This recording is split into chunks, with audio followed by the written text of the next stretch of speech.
और चलिए इसी बीच आपको इस वक्त की बड़ी खबर यूपी से बता दें। यूपी में आज और कल पेट की परीक्षा होगी। यूपी में पेट की परीक्षा में भारी भीड़ उमड़ी।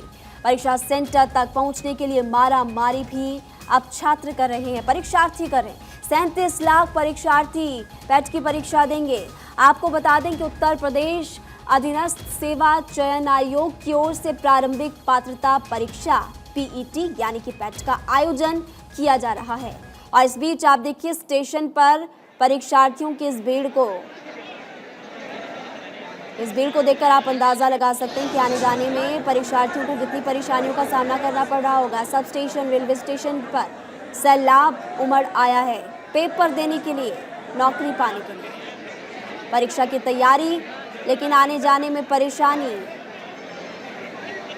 ये तस्वीरें उत्तर प्रदेश से जहां पेट का एग्जाम है, उस एग्जाम के लिए आप देखिए परीक्षार्थी इंतजार कर रहे हैं।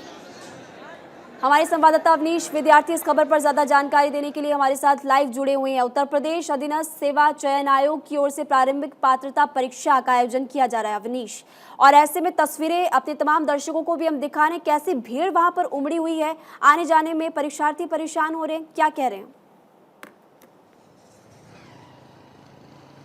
नहीं, देखिए बहुत व्यापक तौर पर ये परीक्षा हो रही है। प्रदेश के कई सारे हिस्सों में ये परीक्षा आयोजित की जा रही है और दिक्कत दुश्वारी ये आ रही है छात्रों के सामने कि जो उनके केंद्र हैं, परीक्षा केंद्र, वो दूर दराज के इलाकों में है। मसलन कोई लड़का अगर गोरखपुर का है तो उसका केंद्र जो है वो गाजियाबाद है, कोई अगर बरेली का है तो उसका केंद्र झांसी है। ये जो दूरी है वो मुसीबत का सबब बन रही है और इस नाते तमाम सारे छात्रों को परीक्षा देने के लिए ट्रेनों, बसों का सहारा लेना पड़ा और इस नाते बसों और ट्रेनों में भारी भीड़ जो है वो उमड़ी है। तस्वीरों में भी जिस तरीके से हम देख पा रहे हैं, लगातार बड़ी संख्या जो है वो अभ्यर्थियों की जो इस परीक्षा में, पात्रता परीक्षा में भाग ले रहे थे, उनकी दिखाई पड़ रही है। और खासतौर पर अगर बात करें आप, दुश्वारियां बहुत आई हैं उनको रहने की जगह, खाने पीने की सुविधा का इंतजाम। हालांकि राज्य सरकार की ओर से यूपीएसआरटीसी की बसों का इंतजाम किया गया है इन छात्रों के लिए, रेलों में भी जो है इंतजाम किए गए, लेकिन भीड़ इतनी ज्यादा है, इतनी बड़ी संख्या में अभ्यर्थी जो इस परीक्षा में भाग ले रहे हैं कि ये मुश्किल बनी है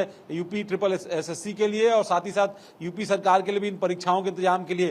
तमाम जगहों पर चूंकि परीक्षा की ट्रांसपेरेंसी को लेकर के कई बार सवाल उठते रहे हैं, कई परीक्षाएं बीच के दिनों में लीक हुई हैं, पेपर लीक हुआ है, नकल के बड़े बड़े गिरोह पकड़े गए हैं। तो उन तमाम चीजों को काउंटर करने के लिए राज्य सरकार ने इस रणनीति पर काम किया था कि सेंटर्स अलग अलग बनाए जाएंगे, नकल को किसी तरीके से रोका जाएगा।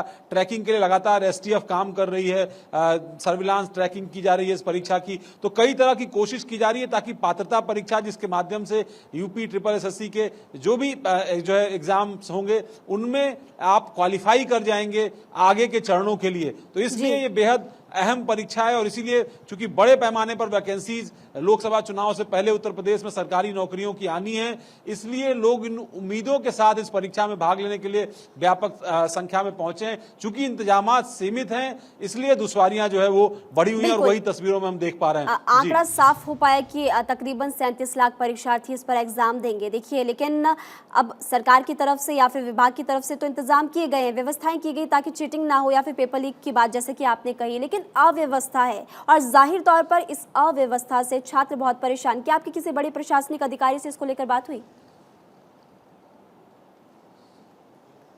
देखिए, मेरी जो है यूपी ट्रिपल एसएससी के जो प्रमुख हैं प्रवीर कुमार, उनसे बात हुई थी और उनके द्वारा मुझे व्हाट्सएप पर भी मैसेज किया गया था कि कानपुर, मैनपुरी, सीतापुर, बहराइच, प्रयागराज, मेरठ, मुरादाबाद, नोएडा, अलीगढ़, आगरा, इटावा, जौनपुर, तमाम सारी जगहों पर जो अभ्यर्थी जहां पर इनकी संख्या ज्यादा है, करीब 2200 बसों का इंतजाम जो है यूपीएसआरटीसी के माध्यम से किया गया। इसके अलावा जो ट्रेनों के माध्यम से भी बच्चे पहुंच रहे हैं बड़े पैमाने पर, उसका इंतजाम। और आप समझिए कि व्यापकता इतनी है कि इम्तिहान 15 और 16 दोनों तारीखों, यानी आज और कल दोनों तारीखों में होना है। और ऐसे में बस स्टेशन पर पानी के इंतजाम, इसके अलावा टॉयलेट्स के इंतजाम, इसके अलावा कैंटीन जिसके माध्यम से वो खा पी सकें, इसके इंतजामात करने के लिए कहा गया है। लेकिन चूंकि ये संख्या बहुत ज्यादा है, इसलिए राज्य सरकार को या जो अधीनस्थ सेवा चयन आयोग, एक सवाल ये भी है कि इन तमाम चीजों का इंतजाम करने के लिए आदेश तो दिए गए हैं, लेकिन क्या धरातल पर ये हो पाएगा या फिर सिर्फ कहने भर से ही हो पाएगा? नहीं, देखिए ये बात सही है और इसीलिए लगातार सोशल मीडिया पर अलग अलग तरीके के ट्रेंड्स भी चल रहे थे। लगातार ये रिक्वेस्ट की जा रही थी कि केंद्रों के चयन के मामले में थोड़ी सहूलियत दी जाए। बहुत दूर दराज के इलाकों को अभ्यर्थियों को न रखा जाए। मसलन अगर कोई गोरखपुर का है, आप उसे देवरिया भेज सकते हैं, उसे कुशीनगर भेज सकते हैं। कोई छात्र अगर लखनऊ का है तो उसे आप हरदोई, सीतापुर तक भेज सकते हैं। लेकिन अगर उसे आप बरेली भेज देंगे या झांसी भेज देंगे तो उसे ओवरनाइट जर्नी करनी पड़ेगी, फिर उसको अपने रुकने का इंतजाम करना पड़ेगा। आसपास पड़ोस के जिलों में फिर भी व्यक्तिगत तौर पर मोटरसाइकिल या दूसरे अन्य 2 पहिया या 4 पहिया वाहनों के माध्यम से व्यक्ति जा सकता है। पर चूंकि एक बड़ी व्यापक परीक्षा है, बड़े पैमाने पर छात्र इस परीक्षा में भाग ले रहे हैं, लाखों लाख अभ्यर्थी इसमें भाग ले रहे हैं और हर परीक्षा में भाग लेने वाले, आप सोचिए जो आईएएस का एग्जाम देता है वो भी इस पेट की परीक्षा को दे रहा है, जो शिक्षा पात्रता परीक्षा को देता है वो भी इस परीक्षा को दे रहा है, जो बच्चे सर्विंग जो अभी पढ़ाई कर रहे हैं उनमें से भी बच्चे इस परीक्षा को दे रहे हैं, ताकि आने वाली परीक्षाओं के लिए वो